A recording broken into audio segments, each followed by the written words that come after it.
Welcome to the Deep Dive. Today, we're embarking on a really fascinating journey, I think, into a concept it's captivated humanity for millennia, the Golden Age.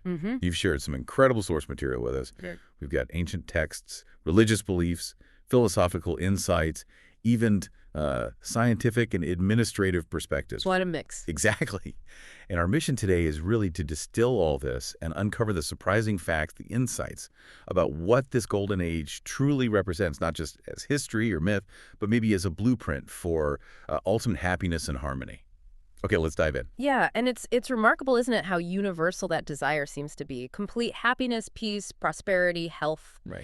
But what's really insightful from these sources is the consistent point that this isn't just, a human wish or fantasy. Okay. Things like deep reflection, historical accounts, scriptures, even looking at the positive potential of science, they all seem to point towards the Golden Age as potentially a historical reality. A reality. Yeah. Not just a story. That's what the sources suggest. And that raises a huge question, doesn't it? If it was real, what was that elevated existence truly like? That's a striking point. Makes you wonder, is it some kind of shared memory? Or maybe a collective goal we all have? It could be. And our sources show this era had so many names across the world. I mean, in India, you see Satya Yuga, Krita Yuga, Svarga, Vaikuntha. And then in the Arab world, you have Bahisht and Jannat. Right.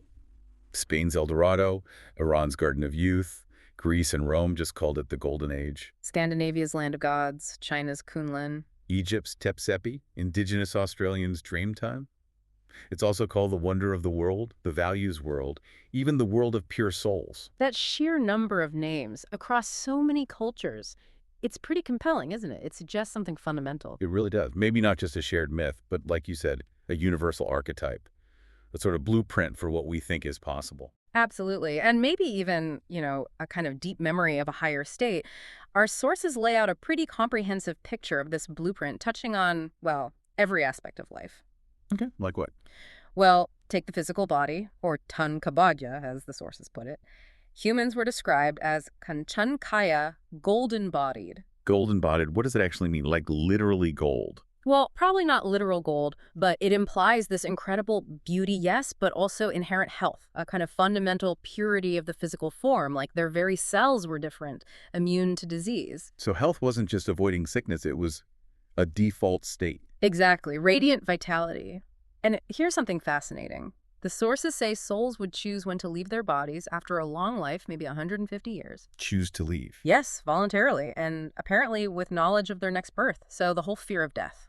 Gone. Wow. Okay, 150-year lifespan and choosing when to go. That's hard to wrap your head around from our perspective. Is that biological or spiritual? The sources lean heavily towards the spiritual, a kind of soul evolution where the connection to the body was just different, harmonious, transcending what we see as biological limits. Wow. And this perfection, it extended to the mind too. Mankabhagya. Imagine a mind that's always pure, blissful, content, completely free from desire. Free from desire. How? Because desire comes from lack, right? A feeling you need something. But they were in this state called antamukhi sarasukhi, inwardly happy. Contentment wasn't based on getting stuff. It came from within. An inner wellspring. Exactly. Which made desire pretty much obsolete. That really challenges our modern ideas about happiness, doesn't it? And I guess this inner abundance must tie into the wealth aspect, the Dan Kabagya. Precisely. The sources talk about unimaginable amounts of gold, diamonds, pearls, just everywhere. Everywhere, how? Not rare treasures. They were apparently so common they were used for everyday decoration, even as bricks in buildings and walls, lamps made of them. Bricks of gold and diamonds. That's what's described. So imagine a society where gold has no real material value because it's just there, like stone or wood might be for us. So everyone felt wealthy, no rich or poor. Exactly. No financial distinctions at all. That's radical. Okay, so perfect bodies, perfect minds, abundant wealth. What about relationships? Sambandh Kabagya. Again, a totally different picture. Relationships defined by purity, selflessness, moral values apparently at their absolute peak, just natural sacred love, no vice, no selfishness, no betrayal. The sources use this incredible image, a lion and a cow drinking peacefully from the same pond. Wow. So harmony extended beyond humans. That's the implication. Deep harmony. Relationships built purely on selfless action, wanting the best for the other. That level of harmony everywhere. It's amazing. And I suppose that leads directly to the society as a whole, the Jan Kabagya. Exactly. If every single individual is virtuous, perfect in these 16 arts the sources mention, and completely pure. 16 arts. What does that cover? It seems to mean a kind of holistic mastery. Spiritual wisdom, inner peace, sure, but also practical skills, governance, healing, music, crafts, everything. Complete human potential realized. Okay. So you don't just get individual happiness, you get this universally happy collective. Sorrow is just unknown. The happiness described is apparently unimaginable by today's standards, and it applied to everyone. Right. So with individuals being so perfect, naturally you wonder, how did they even organize themselves? How did governance work? Well, that's where the sources describe something really different from today. Forget management plagued by stress and, frankly, personal issues. In the Golden Age, it was all value-based management. Value-based. I Meaning, mean, it ran on love, integrity, selflessness, truth, purity. These weren't just ideals, they were the operating system. Rules were secondary. so people just did the right thing. And apparently did it with joy, devotion, a light heart. Because they understood the whole world as one family. That's what stands out to me, working not as a favor, but just as your part in the family. That's a huge shift. And how did leaders manage this? Did they need special skills? Yes, but in very different skills. The sources talk about 8 spiritual powers being essential. Spiritual powers for management, like what? Things like self-analysis, really looking inward before deciding, tolerance, genuinely respecting different views, even inviting cooperation from opponents. Okay. Cooperation itself, seeking advice, sharing the benefits. The power to merge, listening to neutral voices respectfully, integrating their wisdom. Fearlessness and purity vital for making unbiased decisions. Makes sense. And then the power to pack up, basically. Finalizing plans and letting go, not getting bogged down in endless details or past issues. And finally, the power to face consequences, good or bad, calmly. And delegation. Absolutely a core strength, showing trust, empowering others. Very different from a lot of top-down structures we see now. It sounds like a truly enlightened way to lead. And this led to a unique political setup. Completely unique. Rulership was by these perfect individuals. Sri Lakshmi and Sri Narayan are named ruling the whole earth, sky, oceans. Benevolence was key. The whole planet, one Right. ruler. Yes, and this dynasty, incredibly stable, lasted 8 generations. And think about the unity. One language described as pure Hindi, one religion, one ruler. No borders, no passports needed. Because it was all one empire. Exactly. Even the extended royal family, maybe over 16,000 people, helped ensure things ran with simplicity and equality. And with everyone being so virtuous. Right. They didn't need ministers, PAs, security forces, nothing like that. No police, no courts at all. It seems not. Self-discipline was inherent. Crime just wasn't a concept because the root causes envy, greed, anger didn't exist in that state of purity and contentment. It's still hard to fathom a world with no police, but the sources are clear on that. Very clear. The inner state removed the outer need for control, and the economy reflected this too. As we said, wealth was abundant. It ran on a family feeling, not profit and loss. So how did things circulate? Gold coins existed, apparently, but weren't very valuable in themselves. People willingly contributed any excess wealth or grain, not as tax, but as a contribution. The ruler used it for public good. Barter was common too. Farmer swaps grain for clothes, that kind of thing. Simple, needs-based. And the royal courts you mentioned. Magnificent, apparently, jewel-studded, but not for arguments or grievances. They were for loving gatherings. Different regional kings and royals discussing how to use their area specialties for everyone's benefit. Okay, this is fascinating. And the sources link all this happiness to one key idea. Yes, and this is really critical. They explicitly state that sticking to Maryada limits, boundaries, you could say, was the fundamental reason for all the happiness. Rayada.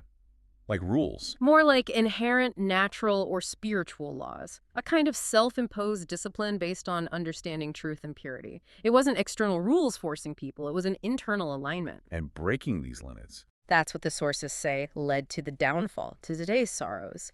They even cite epics like the Ramayana and Mahabharata as examples of the consequences of transgression.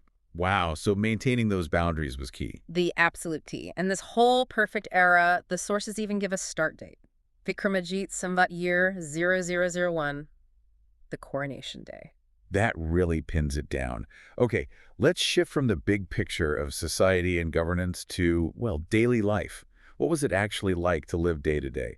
The sources paint a picture of almost effortless ease and joy. Physical tiredness, apparently unknown. No exhaustion. No need for alarm clocks.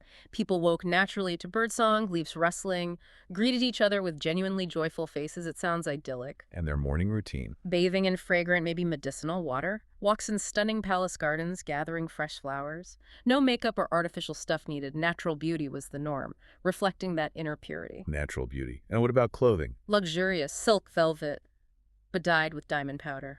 Diamond? For a permanent sparkle.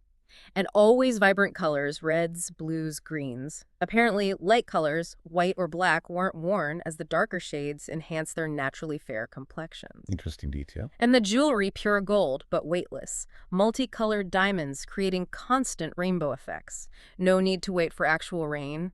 And royalty.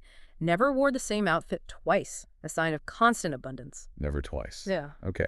What about food and drink, if everything else was so perfect? Just as effortless and abundant, food was delicious, nutritious, plentiful. Fruits were apparently so juicy you could just squeeze them for instant juice. Wow. Some fruits even had natural savory or salty tastes. Cooking used clean solar energy. Water from mountain springs tasted like milk, was fragrant, invigorating.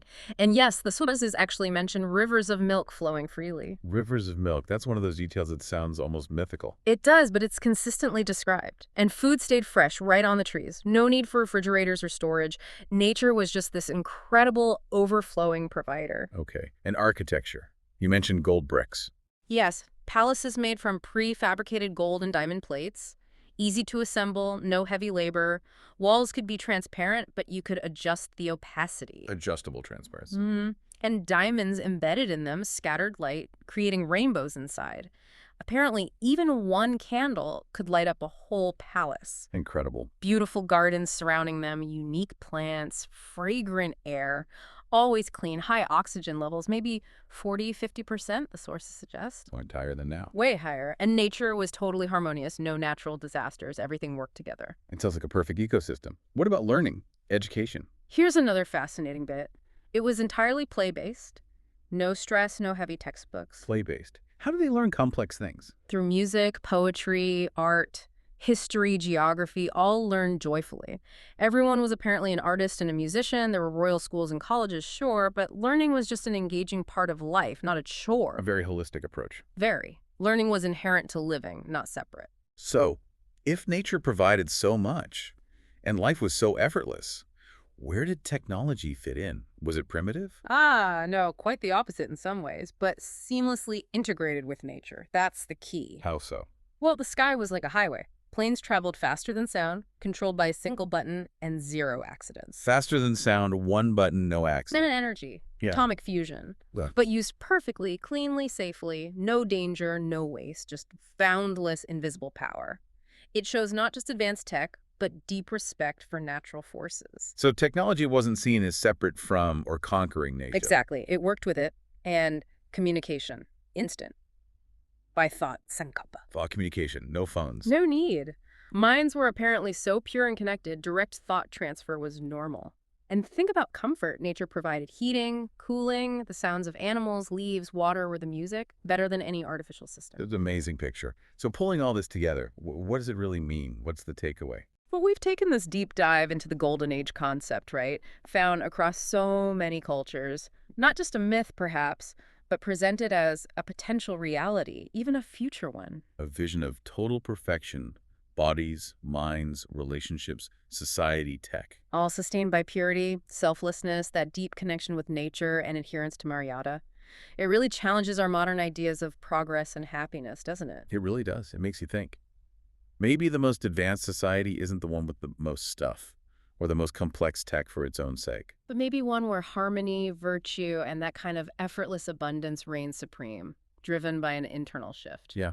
And that quote from the sources really sticks with me. You cannot change the time, but it is time for you to change. It puts the onus on inner transformation. So thinking about everything we've unpacked, what stands out to you? What might be the key, individually or collectively, to unlocking even a fraction of such a world?